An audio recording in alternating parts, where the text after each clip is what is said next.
Wuthering Heights by Emily Brontë. Chapter 4. What vain weathercocks we are!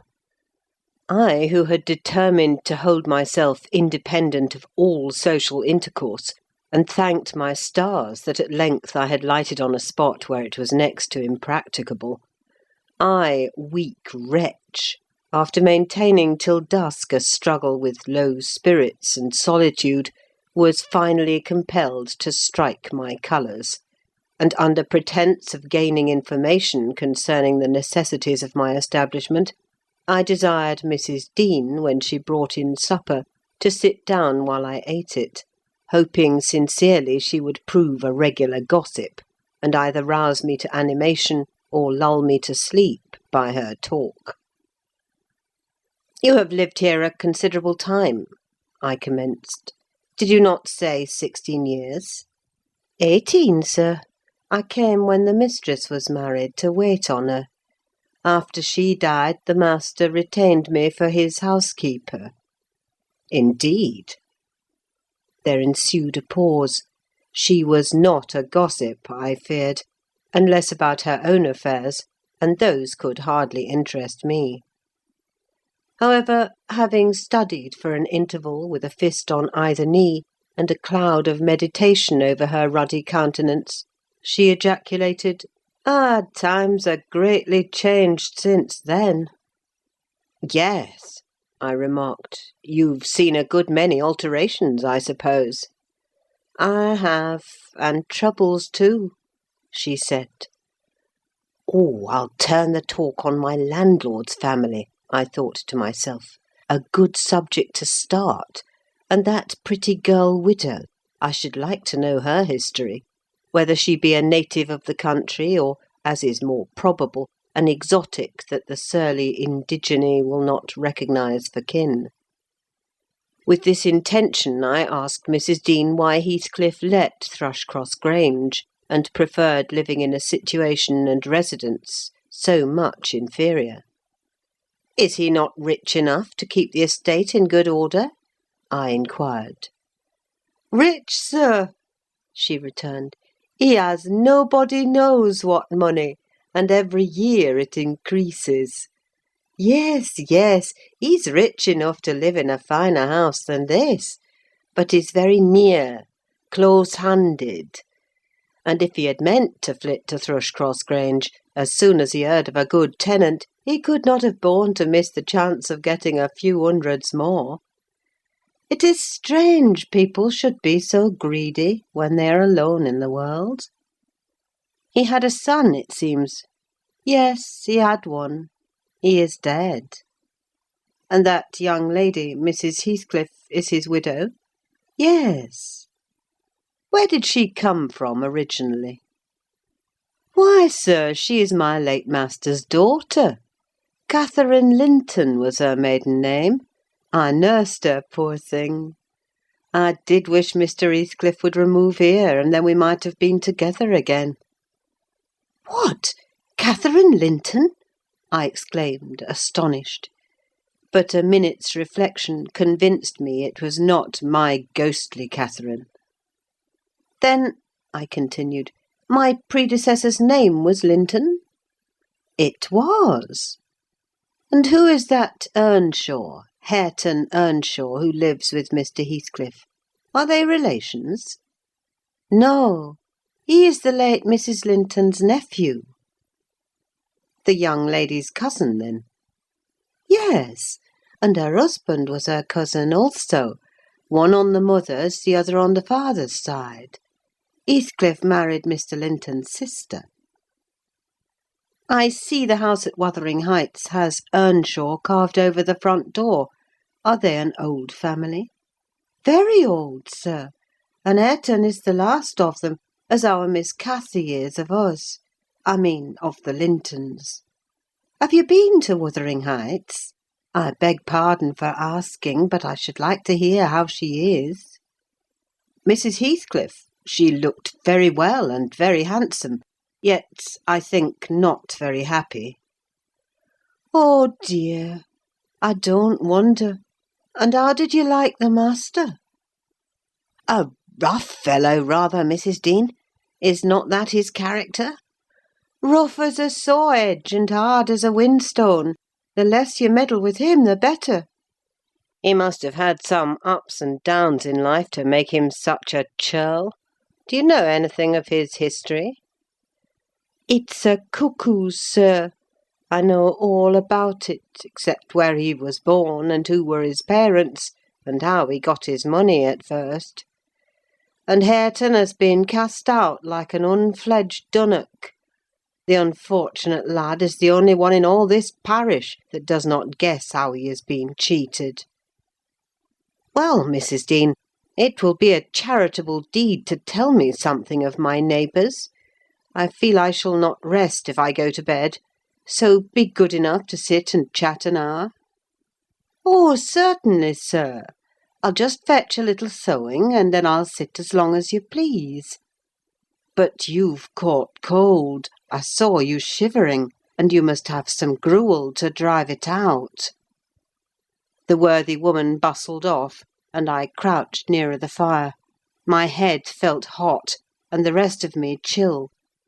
Moreover, I was excited almost to a pitch of foolishness through my nerves and brain.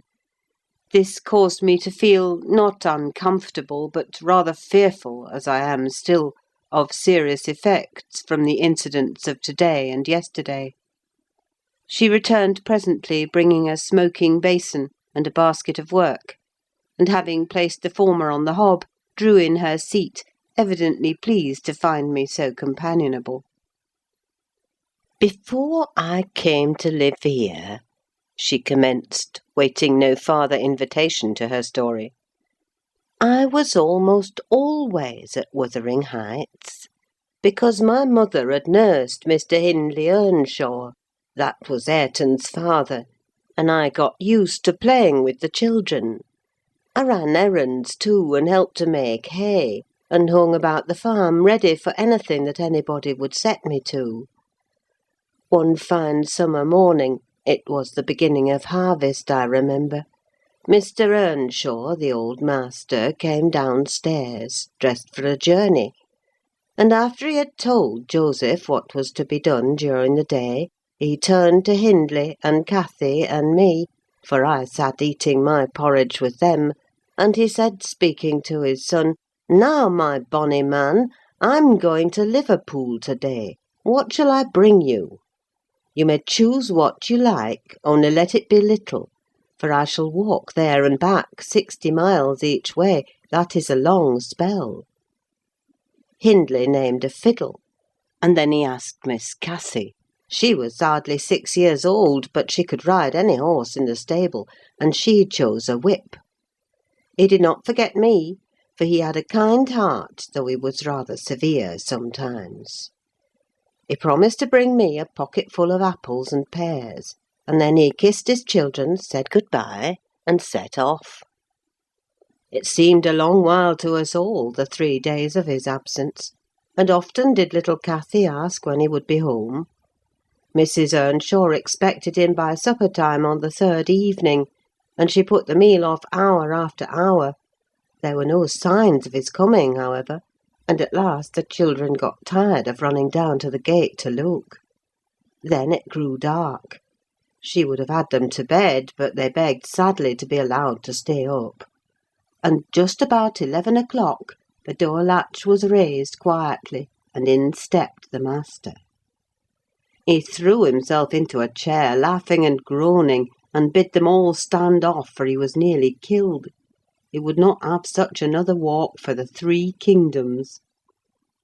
"And at the end of it, to be flighted to death," he said, opening his greatcoat, which he held bundled up in his arms. "See here, wife, I was never so beaten with anything in my life, but you must e'en take it as a gift of God, though it's as dark almost as if it came from the devil." We crowded round, and over Miss Cathy's head I had a peep at a dirty, ragged, black-haired child, big enough both to walk and talk. Indeed, its face looked older than Catherine's, yet when it was set on its feet, it only stared round and repeated over and over again some gibberish that nobody could understand. I was frightened, and Mrs. Earnshaw was ready to fling it out of doors. She did fly up, asking how he could fashion to bring that gipsy brat into the house when they had their own bairns to feed and fend for. What he meant to do with it, and whether he were mad.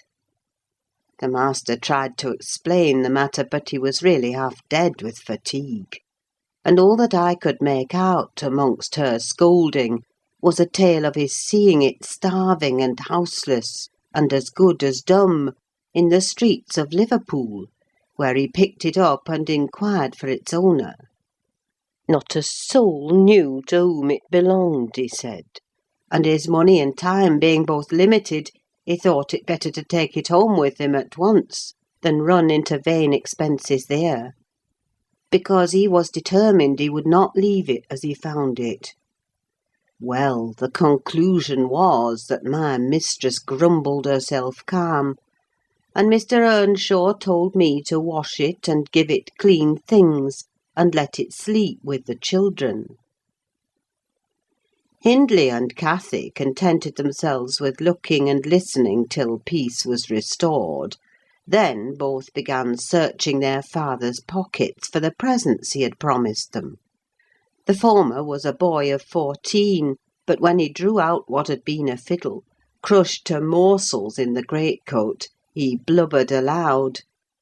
And Cathy, when she learned the master had lost her whip in attending on the stranger, showed her humour by grinning and spitting at the stupid little thing, earning for her pains a sound blow from her father to teach her cleaner manners. They entirely refused to have it in bed with them, or even in their room, and I had no more sense, so I put it on the landing of the stairs, hoping it might be gone on the morrow. By chance, or else attracted by hearing his voice, it crept to Mr. Earnshaw's door, and there he found it on quitting his chamber. Inquiries were made as to how it got there. I was obliged to confess, and in recompense for my cowardice and inhumanity was sent out of the house. This was Heathcliff's first introduction to the family. On coming back a few days afterwards, for I did not consider my banishment perpetual, I found they had christened him Heathcliff. It was the name of a son who died in childhood, and it has served him ever since, both for Christian and surname. Miss Cathy and he were now very thick, but Hindley hated him, and to say the truth, I did the same, and we plagued and went on with him shamefully, for I wasn't reasonable enough to feel my injustice, and the mistress never put in a word on his behalf when she saw him wronged. He seemed a sullen, patient child, hardened, perhaps, to ill-treatment.